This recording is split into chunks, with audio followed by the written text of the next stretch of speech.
மாந்திரிகத்தில் மோகினி வசியம், ஃபோட்டோவை வைத்து மோகினி வசியம் செய்வது எப்படி?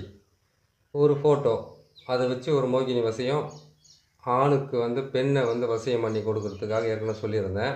மோகினி வசியத்துக்கு எந்த சக்கரம் போகிறதுன்னு சொல்லியிருந்தேனே தவிர மோகினி வசியத்தில் ஃபோட்டோ வச்சு எப்படி பண்ணுறதுன்னு நான் சொல்லலை. அன்றைக்கி நான் சொல்லியிருந்தேன் 8 வகையாக வரும், 8 பார்ட்டாக வரும், இது பார்த்து நீங்கள் தெரிஞ்சு செய்துக்குங்கன்னு சொல்லியிருந்தேன். இந்த மோகினி வசியத்தை பொறுத்த வரைக்கும் ஃபோட்டோவை வச்சு எப்படி செய்யலாம், அதை எப்படி செய்தால் சரியாக வரும்ன்றதை நான் உங்களுக்கு தெளிவாக சொல்கிறேன். மோகினி வசியன்றது ஒரு பெண்ணை ஒருத்தருக்கு மோகம் கொண்டு அவங்க மேலே ஆசையோடவும் அன்போடவும் கடைசி காலம் வரைக்கும் வாழறதுக்காக செய்கிறது பேர் தான் மோகினி. ஆணுக்கு மோகினி வசியம், பெண்களுக்கு எச்சர்கள்னு சொல்லியிருக்கேன். நம்மள்ட்ட துஷ்டாத்மாக்கள் யாரும் பண்ணோம்னாக்கா பெண்கள் ஆண்களுக்கு பெண்களுக்கு ஆண்களை வசியம் பண்ணி கொடுக்கலாம். சரிங்க. இந்த மோகினி வசியத்தில் ஃபோட்டோ வைக்கிறதுன்னு கேட்டாக்கா ஆண் ஃபோட்டோ பெண் ஃபோட்டோ 2 ஃபோட்டோ வச்சு 2 பொம்மையில் வச்சு நம்ம செய்கிறதுக்கு உண்டான வழி எப்படின்றது தான் இப்போ நம்ம பார்க்க போகிறோம். இந்த சக்கரத்தை உங்களுக்கு ஏற்கனவே நான் போட்டு காட்டியிருக்கேன். முதல்ல கேட்டிங்களேனாக்கா பிரம்மனுடைய நற்கோணம், அதுக்கப்புறம் கேட்டிங்களேனாக்கா நம்ம உள்ளே பார்த்தீங்கன்னாக்கா ஆகாய வட்டம், அதுக்குள்ளே பார்த்தீங்களேனாக்கா ஆறுமுக கோணம், அதுக்கப்புறம் கேட்டிங்களேனாக்கா நம்ம பிறை கோணம், அதுக்கு மேலே கேட்டிங்களேனாக்கா முக்கோணம். இந்த எல்லா கோணத்துக்கு உண்டான வழியை நான் சொல்கிறேன். அதை நான் காட்டுறேன் கீழே போட்டிருக்கேன். ஏற்கனவே நீங்கள் பார்த்து இருப்பீங்க. இதை செய்து முடிச்சிட்டிங்க. இதை செய்து முடித்த உடனே நீங்கன்னா சரின்னு கேட்டிங்களேனாக்கா இந்த சக்கரத்தை ஒரு தகட்டில் போட்டு எழுதுங்க. ஒரு தகடு இல்லை, மொத்தம் நீங்கள் எழுத வேண்டியது கேட்டிங்கன்னாக்கா 3 தகட்டில் எழுத வேண்டியதாக இருக்கும். 3 தகட்டில் ஒன்று முருங்கை மரத்துக்கு கீழே புதைக்க வேண்டியதாக இருக்கும். ஏன் இந்த பொம்மையை கூட நீங்கள் முருங்கை மர கட்டையினுடைய வேரில் கட்டையில் கூட நீங்கள் செய்தீங்கன்னா கூட உங்களுக்கு நல்ல ஒரு மோகினி வசியத்தை செய்துக்கிறதுக்கு உண்டான வழி நல்லபடியாக கிடைக்கும் உங்களுக்கு. சரி, இப்போ என்ன பண்ணிக்கிட்டீங்கன்னா இந்த சக்கரத்தை ஒரு தகடு நான் வச்சுருக்கேன் பார்த்தீங்களா, அந்த மாதிரி தகட்டில் நீங்கள் எழுதிக்கிங்க. எழுதி முடிச்சிட்டிங்களா? அது எழுதி முடிச்சுட்டு உடனே என்ன பண்ணணும்னு கேட்டிங்கன்னாக்கா இதுக்கு உண்டான சக்கரத்தை போட்டு எழுதிட்டீங்க. அதுக்கப்புறம் கேட்டிங்கன்னாக்கா இதை எப்படி நீங்கள் செய்யணும்னு பார்த்தீங்கன்னாக்கா முதல்ல வெள்ளிக்கிழமை நாளில் நீங்கள் செய்துக்கலாம். அந்த விஷயத்தை வெள்ளிக்கிழமை நாளில் நீங்கள் மோகனத்துக்கு உண்டானதை மோகனத்துக்கு உண்டான நாளில் செய்கிற மாதிரி முன்ன சொல்லியிருக்காங்க இல்லையா, அதே மாதிரி கேட்டிங்கன்னா வெள்ளிக்கிழமைக்கு மோகினி வசியத்துக்கு நீங்கள் தாராளமாக செய்யலாம். மோகினி வசியத்தை நீங்கள் செய்யணும்னு கேட்டிங்கன்னாக்கா அதுக்குன்னு கேட்டிங்கன்னாக்கா இரவு நேரம் தான் அது கரெக்டாக இருக்கும். பகல் நேரம் அதுக்கு ஒத்து வராது. எப்போவுமே இரவு நேரத்தில் நீங்கள் செய்து இதை நீங்கள் வெற்றி காணலாம். தாராளமாக பெண்கள் வசியம் ஆகிறதுக்கு ஆரம்பிப்பாங்க. இந்த சக்கரத்தை இந்த தகட்டில் போட்டு எழுதுங்க. எழுதி முடிச்சதுக்கப்புறமா கேட்டிங்கன்னாக்கா இதை பசும்பாலில் போட்டு ஊற வைங்க. அதுக்கப்புறம் புணுக்கு, ஜவ்வாது, முக்குடல், அதுக்கப்புறம் கேட்டிங்கன்னாக்கா இது ஏதாச்சும் வாசனை திரவியங்களை போட்டுக்குங்க. அதே மாதிரி கேட்டிங்கன்னாக்கா ஊதுவத்தி, சந்தனம் இது எல்லாமே தேவைப்படும். வாசனை திரவியங்கள் அதிகமாக தேவைப்படும். அதிகாலையில் செய்யலாம். நைட்டு 11 மணிலேருந்து 2 மணிக்குள்ளே செய்யலாம். அப்படி இல்லைன்னு கேட்டால் விடிய காலம் 3 மணிலேருந்து 4:30 மணி 5 மணிக்குள்ளே செய்து முடிக்கலாம் அந்த வேலையை. சரிங்க, நீங்கள் செய்து முடிங்க. இதை செய்து முடிச்சுட்டு என்ன பண்ணுறீங்கன்னு கேட்டிங்கன்னாக்கா இந்த 2 உருவத்தை செய்கிறீங்க. இந்த 2 உருவத்தை செய்து இந்த உருவத்துக்கு என்ன பண்ணுறீங்கன்னு கேட்டிங்கன்னாக்கா இந்த தகுட்டை நான் போட்டிருக்கிற இந்த சக்கரத்தையே பாருங்கள். நல்லா ஏற்கனவே நான் போட்டு காட்டின சக்கரம் தான். அந்த சக்கரத்தை பார்த்துட்டு அதுக்கப்புறம் நீங்கள் காட்டி தெரிஞ்சுக்க. இதே சக்கரத்தை தான் நான் போட்டிருக்கேன் ஏற்கனவே. இந்த சக்கரத்துலேருந்து தான் உங்களுக்கு நான் வேலையை செய்து கொடுக்க போகிறேன். இந்த சக்கரத்தை எழுதிட்டிங்களா? எழுதி முடித்த உடனே இந்த 2 பாவைக்கு என்ன பண்ண கேட்டீங்கன்னாக்கா இந்த தகுடவை முன்ன ஒரு முறை சொல்லியிருப்பேன். மடித்து இப்படி குறுக்கால எக்ஸ் மாதிரி போட்டு கட்டணுன்றது ஒரு பதிவில் போட்டிருப்பேன். இதை நீங்கள் இப்படி கட்ட வேண்டிய அவசியம் இருக்காது. இதை மார்புக்கு நேரம் மட்டும் வச்சு அதுக்கப்புறம் மஞ்சள் நூலால் கட்டுங்க. இதை வச்சுட்டு இதையும் வச்சு கட்டிட்டு இதுக்கு தகுட்டுக்கு உள்ளார இந்த ஃபோட்டோவை நம்ம முகம் காட்ட விரும்பலை. இந்த ஃபோட்டோவை இப்படி வைக்கணும் நெஞ்சுக்கு நேராக. ஆண் உருவ பொம்மையில் பெண்ணுடைய ஃபோட்டோவை வைக்கணும். பெண் உருவ பொம்மையில் ஆணுடைய ஃபோட்டோவை வைக்கணும். வச்சுட்டு என்ன சரின்னு கேட்டிங்கன்னாக்கா இது 2ஐயுமே கேட்டிங்கன்னா தகுடால் வச்சு நீங்கள் மூடிடுறீங்க. 2 ஃபோட்டோ வச்சுட்டிங்க. ஆண் உருவத்தில் பெண் உருவம், பெண் உருவத்தில் ஆணுடைய ஃபோட்டோ வச்சுட்டு இந்த சக்கரத்தை நீங்கள் எழுதி பசும்பாலில் நீங்கள் அலசி அதை சுத்தமாக அலசிட்டு அதுக்கப்புறம் என்ன பண்ணுறீங்கன்னாக்கா அதான் சொல்லுவாங்களா எந்திர சுத்தி, அதுக்கப்புறம் மந்திர சுத்தி இதெல்லாம் செய்கிறாங்க. அது மாதிரி என்ன பண்ண அது சுத்திகரிக்கணும். தேவை சுத்திகரிச்சுட்டு அதில் வச்சு கட்டுங்க. கட்டிட்டு என்ன பண்ணுங்க கேட்டீங்கன்னாக்கா 2 பொம்மையும் ஒன்றா சேர்த்து கட்டணும். நீங்கள் 2 பொம்மையும் ஒன்றா சேர்த்து என்ன பண்ணுங்கள், மஞ்சள் நூலால் இறுக்கி கட்ட வேண்டியதாக இருக்கும். கட்டுறதுக்கு முன்னாடி நீங்கள் என்ன பண்ணுறீங்கன்னு கேட்டீங்கன்னாக்கா, இந்த வசியத்தை நீங்கள் இந்த வசியத்தை வந்து நீங்கள் பிரயோகம் பண்ணி ஏற்கனவே பழக்கமாக இருந்தாக்கா இந்த மாதிரி செஞ்சு முடிச்சுடுங்க. இல்லை நீங்கள் பிரயோகம் பண்ணல, நான் இப்போ தான் அது கற்றுக்க போகிறேன்னு கேட்டிங்களானாக்கா, இதுக்கு உண்டான மந்திரம் ஏற்கனவே உங்களுக்கு நான் சொல்லியிருக்கிறேன். வெறும் மூல மந்திரம் மட்டும் இப்போ நான் சொல்கிறேன். கம்மியாக தான் இருக்கும் அந்த மூல மந்திரம். அந்த மூல மந்திரத்தை வரைக்கும் நீங்கள் பிரயோகம் பண்ணிக்கலாம். நீங்கள் கற்றுக்கிட்டு சேர்வராக இருந்தாவா நீங்கள் என்ன செய்யணும்னு கேட்டிங்கன்னாக்கா, மல்லிகைப்பூ வாங்கிக்கோங்க, அதுக்கப்புறம் சந்தனத்தை வாங்கிக்கோங்க, அதுக்கப்புறம் கேட்டிங்கன்னாக்கா கொஞ்சம் செவ்வாது வாங்கிக்கோங்க. செவ்வாதெல்லாம் வாங்கிட்டு மல்லிகைப்பூ, அவல் பொரி, கடலெல்லாம் வச்சுட்டு அதுக்கப்புறம் என்ன பண்ணிங்கன்னா ஊதுவத்தி நல்லா இது பண்ணிவிட்டு சாம்பிராணி புகையெல்லாம் கொடுத்துட்டு ஒரு வெள்ளை இந்த மாதிரி பொம்மையை வந்து இதுக்கு வந்து நான் வந்து கருப்பாக வந்து புருவம் அதுக்கப்புறம் இதெல்லாம் வச்சுருக்கிறேன். மோகினி வந்து உருவமே இல்லாதவங்க தான், அவங்க வெள்ளை நிறத்தில் புகை மண்டலமாக தான் இருப்பாங்கன்றது முன்னோர்கள் சொல்லியிருக்காங்க. நீங்கள் என்ன செய்கிறீங்க கேட்டிங்கன்னாக்கா, மோகினி உருவமாக ஒரு பெண்ணை நீங்கள் அதான் அந்த பாவை மாதிரி செய்து அதுக்கு நீங்கள் என்ன பண்ணுவீங்க கேட்டிங்களானாக்கா, மஞ்சள் வந்து உடலெல்லாம் பூசிடணும். அந்த பாவைக்கு மஞ்சளெல்லாம் உடலெல்லாம் பூசி நெத்தி நிறைய குங்குமத்தை வச்சுட்டு உதட்டை வந்து சிவப்பு கலரில் செய்துட்டு அந்த ஃபோட்டோ அந்த பாவைக்கு என்ன பண்ணுறீங்க கேட்டிங்களானாக்கா, நீங்கள் அந்த மல்லிகைப்பூவெல்லாம் போட்டு நல்லபடியாக அதுக்கு மல்லிகைப்பூ வந்து சுற்றிலையும் வந்து போடலாம். நீங்கள் போட்டுட்டு அதுக்கப்புறம் என்ன பண்ணுறீங்கன்னு கேட்டிங்களானாக்கா, நான் சொன்ன மாதிரி வந்து நெய்வேத்தியம் வச்சுக்கோங்க. தயிர் அன்னத்தை வைக்கலாம். அப்படின்னு கேட்டிங்கன்னாக்கா இது என்ன பொங்கல் இது வெண்பொங்கல், அதுக்கப்புறம் கேட்டிங்கன்னா சக்கரை பொங்கல், இது எது செஞ்சாலும் இப்போ கொஞ்சமாக இருந்தால் போதும். அதுக்காக படையிலனாக்கா நிறைய சாதம் போட்டு வைக்கணும்ல, வாழை இலை அதெல்லாம் போட்டு அதுக்கப்புறம் வச்சுட்டு அவங்களுக்கு அதை கேட்டிங்கன்னாக்கா இந்த என்ன பண்ணுவாங்கன்னு கேட்டிங்கன்னாக்கா, ஒரு படையில் எடுத்துன்னு போயிட்டு ஒரு காகத்துக்கு ஒரு வாயை வச்சுட்டு அதுக்கப்புறம் அதை நம்ம சாப்பிடுவோம். அது மாதிரி என்ன பண்ணாக்கா அவங்களுக்கு ஒரு வாயை நீங்கள் கற்றுக்குறவங்களா இருந்தால் சொல்கிறேன், நீங்கள் ஒரு வாயை எடுத்து அவங்களுக்கு வந்து அவங்க வாய்க்கிட்ட எடுத்துன்னு இது மாதிரி பண்ணிவிட்டு கீழே வச்சுருங்க. இலையில் 1க்கு 3 முறை செய்து முடிங்க. அதுக்கப்புறம் நீங்கள் அந்த உணவை சாப்பிட்லாம், தப்பு இல்லை. தண்ணியை தெளிச்சுட்டு ஓரமாக எடுத்து சாப்பிட்லாம்.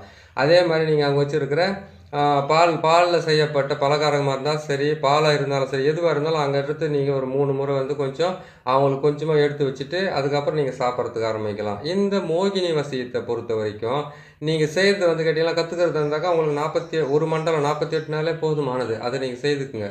அதை செய்து முடித்து அதுக்கப்புறமா என்ன பண்ணுறீங்க கேட்டிங்கன்னாக்கா, வெள்ளை நிற துணியை தான் நீங்கள் உடுத்த வேண்டியதாக இருக்கும். நைட்டில் வந்து நீங்கள் போட்டுக்கிட்டு இருக்கிற அந்த துணியை தான் நீங்கள் கீழே கழட்டி போட்டுட்டு நீங்கள் படுத்து தூங்க வேண்டியிருக்கும். கழட்டினுக்கிற துணியை கழட்டி போட்டுட்டோம்னாக்கா அதுக்கப்புறம் நிர்வாணமாக தூங்க வரலாமா. தனி அறையாக இருந்தாக்கா பரவாயில்ல, ஒன்றும் தப்பு கிடையாது.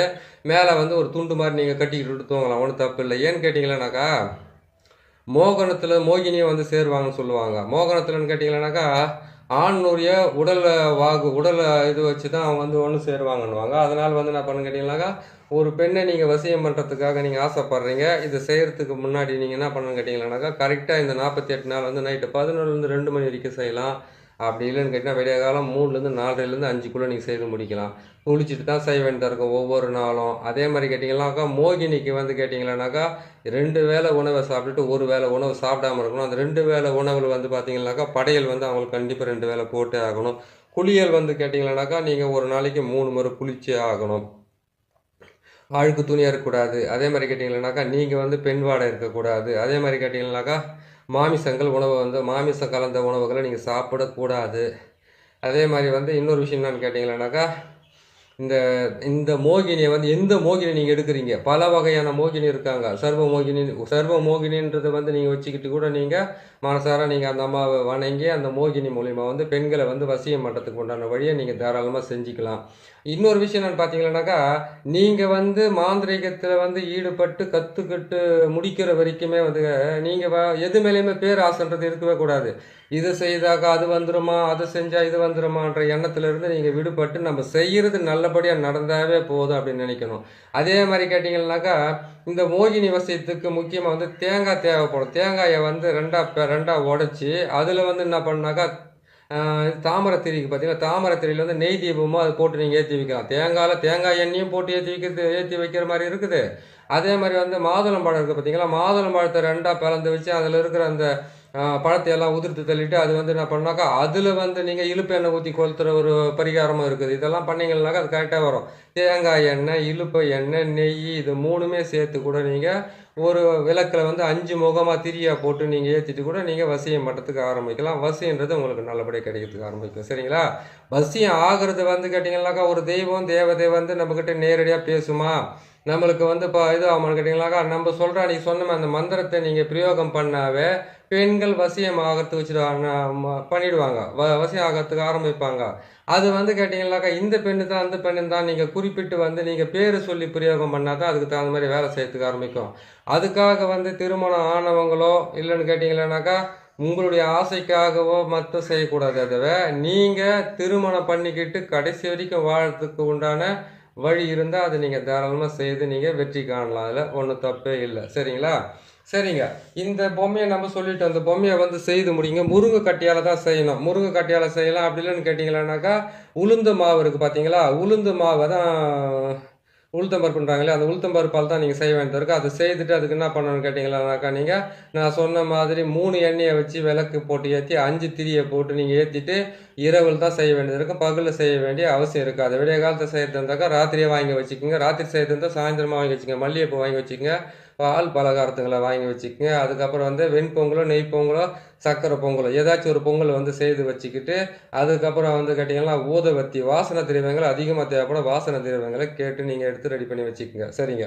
இதை வாங்கி வச்சுக்கிட்டீங்க. வாங்கி வச்சுட்டு என்ன பண்ணீங்க கேட்டிங்கன்னாக்கா எந்த பெண்ணுடைய ஃபோட்டோவை வந்து நீங்கள் செய்யணுமோ ஆண் உருவத்தில் வந்து பெண் ஃபோட்டோவை வச்சு நீங்கள் செய்யணும். பெண் உருவமாக செய்யப்பட்ட அந்த பாவையில் வந்து அதாவது அதாவது மோகினின்றது பெண் மட்டும்தான் சொல்லியிருக்கிறோம் கையில். ஆனால் இந்த ஆண் இந்த பெண்ணோட சேரணுன்றதுக்காக இது ரெண்டுத்தையும் நீங்கள் செய்து தான் பொம்மையாக நீங்கள் ரெண்டுமே வந்து நீங்கள் பாவையாக செய்து தான் நீங்கள் பிரயோகம் பண்ணணுமே தவிர ஒரே ஒரு பெண் பாவையை செய்துட்டு அந்த பெண் பாவையில் மட்டும் நீங்கள் பிரயோகம் பண்ண முடியாது, பண்ணவும் கூடாது. நீங்களாக அந்த ஆண் பாவையாகவும் மோகினியை நினச்சி எந்த பெண்ணை நீங்கள் ஆசைப்படுறீங்களோ அந்த பெண்ணுடைய ஃபோட்டோவையும் இந்த சக்கரத்தையும் போட்டு எழுதி தான் நீங்கள் அதுலேருந்து நீங்கள் வெற்றி காண முடியும். ஏன்னு கேட்டீங்கன்னாக்கா மோகினின்றது வந்து பெண்ணுன்னு சொல்லிட்டாங்க, ஆண்களுக்கு தான் வசியாகும்னு சொல்லிட்டாங்க. ஆனால் ஆண் உருவத்தை மட்டும் என்ன அது வந்து ஆண் உருவத்தை வந்து அது என்ன அர்த்தத்தில் நம்ம செய்கிறதுன்னு ஒரு கணக்கு வரும். ஆண் உருவத்தை செய்கிறதுன்றதை பார்த்தீங்கன்னாக்கா நீங்கள் ஒரு பெண்ணவை விரும்புகிறீங்க, அதுக்கு அந்த மோகினியை வந்து நீங்கள் மானசீகமாக அதாவது கேட்டிங்கன்னா மனசார நீங்கள் வந்து அவங்கள வந்து வேண்டி இந்த பெண்ணு வந்து எனக்கு மனைவியாக வரணும்னு தான் கேட்கணும். ஆசைக்கு அடிபணிஞ்சு மோசம் பண்ணணுன்ற வேலையெல்லாம் நீங்கள் ஈடுபடக்கூடாது, தப்பாக போயிடும். சரிங்களா? இதை நீங்கள் செய்து முடிக்கிறீங்க. செய்து முடிச்சுட்டு என்ன பண்ணுறீங்க கேட்டிங்கன்னாக்கா உங்களுக்கு உண்டான விளக்கத்தை சொல்லிட்டேன் நான்.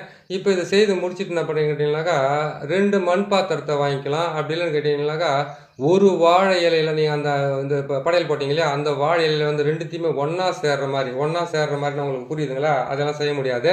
நீங்கள் ஒன்றா சேர்ற மாதிரி என்ன பண்ணுங்க கேட்டிங்கனாக்கா 2 பொம்மையும் ஒன்றா சேர்த்து அந்த ஃபோட்டோலாம் வச்சுருக்கீங்க. அப்படியே வந்து என்ன பண்ணுங்க கேட்டிங்கன்னா இப்படி போட்டதை நல்லா இறுக்கி கட்டணும் ஃபோட்டோவெல்லாம் வச்சு. சரிங்களா? ஃபோட்டோ வச்சு நல்லா இறுக்கி கட்டிட்டு அந்த வாழை இலையிலே இது போட்டு கட்டி அதை கொண்டு போயிட்டு என்ன பண்ண கேட்டிங்கனாக்கா மஞ்சள் நூலால் தான் கட்டணும், வேறு எந்த நூலாலும் கட்டக்கூடாது. மஞ்சள் நூலால் இதை கட்டி இதை கொண்டு போய் என்ன பண்ணு கேட்டிங்கனாக்கா மாமரத்துக்கு கீழே புதைக்கிறது ஒரு வேலை இருக்குது. மாமரத்தில் வந்து வேரில் வந்து பேரை எழுதிட்டு அந்த பேருக்கு மேலே வந்து பக்கத்தில் வச்சு இதை எழுதி புதைக்கிறதுலாம் ஒரு தனிப்பட்ட விஷயத்தில் இருக்குது.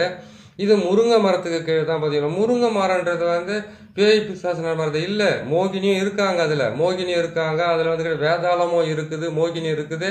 எல்லாமே வந்து ஒரு பழங்காலத்தில் வந்து ஏன் பஞ்சாங்கத்தோட பாருங்கள், இல்லாட்டி நிறைய பழங்காலத்தில் இல்லைங்க விளக்கு வச்சதுக்கப்புறம் மரத்தினுடைய நிழலில் படுக்கிறதோ மரத்தை நிழலில் உக்காந்து சாப்பிட்றத வந்து பெரிய தோஷத்தை உருவாக்கும். இது நீங்கள் வந்து விருட்ச சாஸ்திரத்தில் நீங்கள் கேட்டிங்கன்னாக்கா சொல்லுவாங்க கரெக்டாக விருட்ச சாஸ்திரத்தில் இதெல்லாம் செய்யக்கூடாதுன்ட்டு. அந்த மாதிரி இருக்குது. அதனால் நீங்கள் என்ன செய்கிறீங்கன்னு கேட்டிங்கன்னாக்கா இதை வந்து நீங்கள் கரெக்டாக பிரயோகம் பண்ணி முருங்கை மரத்துக்கு அடியில் போகிறீங்க. அதாவது காட்டில் இருக்கிற முருங்கை மரத்தில் இல்லை, வீட்டாண்டு இருக்கிற முருங்கை மரமோ வெளியில் இருக்கிற முருங்கை மரமோ அந்த முருங்கை மரத்தினுடைய வேறால் தான் இதை நீங்கள் செய்ய போகிறீங்க, இல்லை கட்டியில் தான் நீங்கள் செய்ய போகிறீங்க. இதை செஞ்சு நீங்கள் அந்த முருங்கை மரத்துக்கு அடியிலேயே புதைக்கலாம்.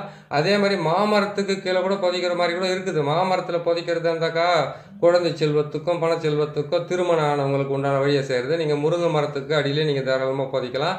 இதை புதைச்சி வச்சுட்டு என்ன பண்ணுறீங்கன்னு கேட்டிங்களான்னாக்கா நீங்கள் இதை வந்து செய்துட்டீங்க, புதைச்சிட்டு வந்தீங்களா போதும், ஆட்டோமேட்டிக்காக அது வசியம் இருந்தோம்னா 48 நாள் வந்து கரெக்டாக நீங்கள் நான் சொல்கிற மந்திரத்தையும் சொல்லிக்கிங்க. அதிகாலையில் வந்து நீங்கள் இதை செய்துக்கிட்டு வந்தீங்களாவே உங்களுக்கு நல்ல பலிதம் கொடுத்துக்க ஆரம்பிக்கும், நல்ல விஷயங்கள் நடக்கிறதுக்கு ஆரம்பிக்கும். சரிங்களா? இந்த மந்திரத்தை சொல்கிறேன். இந்த மந்திரத்தை நீங்கள் கொஞ்சம் மனப்பாடமாக வச்சுக்கிட்டு நீங்கள் சொன்னால் தான் கரெக்டாக வரும். மந்திரத்தை சொல்கிறாங்க. மூல மந்திரம் சின்னதாக தான் வரும் இந்த மந்திரத்தை. இதை வந்து நீங்கள் ஒரு நாளைக்கு அதிகாலையை செய்கிறதா இருந்தாலும் 108 முறை நீங்கள் பிரயோகம் பண்ணுங்கள். அதுக்கப்புறம் நீங்கள் 11 மணி ராத்திரிக்கு செய்கிறதா இருந்தாலும் நீங்கள் 108 பிரயோகம் பண்ணுங்கள். 108 பிரயோகம் பண்ணுறது வெள்ளிக்கிழமைக்கு ஸ்டார்ட் பண்ணுங்கள். கரெக்டாக வந்து நீங்கள் முடிக்கிறதுக்கு நல்லாயிருக்கும். சரி, மந்திரத்தை சொல்கிறேன் பாரு, நீங்கள் கேட்டுக்க. ஓம் சிவநம கிரியும் விரியும் ஜகத் மோகினி மோகினி மோகையே மோகையே வசியே வசியே வசியே வங் ஸ்வாக. இதுதான் என்னுடைய மந்திரமே. இந்த மந்திரத்தை வந்து சிம்பிளாக தான் போட்டிருக்காங்க, இப்போ சொல்லியிருக்கேன். இதை வந்து இந்த மந்திரத்தை மட்டும் நீங்கள் 108லேருந்து 1008 வரைக்கும் கூட நீங்கள் பிரயோகம் பண்ணலாம். பிரயோகம் பண்ணும்போது ஒவ்வொரு முறையும் நீங்கள் பிரயோகம் பண்ணும்போது என்ன பண்ணணும்னா, மல்லிகைப்பூவை எடுத்து அந்த 2 உருவத்து மேலே போட்டுக்கிட்டே செய்யுங்க. மஞ்சள் எடுத்து அது மேலே போட்டுக்கிட்டே செய்யுங்க. குங்குமத்தை எடுத்து அது மேலே போட்டுக்கிட்டே செய்யுங்க. இப்படி செய்துக்கிட்டு வந்தீங்கன்னாக்கா மோகினி வசைன்றது வந்து கனவுல வந்து நிர்வாணமாக தான் வருவாங்க. அவங்க வந்து வரம் தான் அவங்ககிட்ட வாங்கணும். அவங்ககிட்ட நீங்கள் இது பண்ண வரத்தை மட்டும் நீங்கள் கை கூப்பி வந்து இது வந்து நடக்கும். இது கண்டிப்பாக நீங்கள் செய்து பாருங்கள், கண்டிப்பாக நடக்க வாய்ப்பு இருக்குது. சரி, மோகினி வசியத்தில் 2வது புகைப்படத்தை வச்சு எப்படி வசியம் பண்ணுறது நம்ம போட்டுட்டோம். இன்னும் நான் 6 பார்ட் இருக்குது, தனித்தனியாக போட்டுக்கிட்டே வரேன் நான். பாருங்கள், பார்த்து நல்லா பேர் சேர்த்துக்குங்க. ரொம்ப நாளாக வந்து கேட்டுக்கிட்டே இருக்கீங்க, நான் போட்டுக்கிட்டு இருக்கேன் பாருங்கள். பிடிச்சிருக்கேன். நீங்கள் பிடிச்சிருந்தா சப்ஸ்கிரைப் பண்ணுங்கள், லைக் பண்ணுங்கள், ஷேர் பண்ணுங்கள். இன்னொரு நல்ல பதிவு உங்களை சந்திக்கிறேன். நன்றி, வணக்கம்.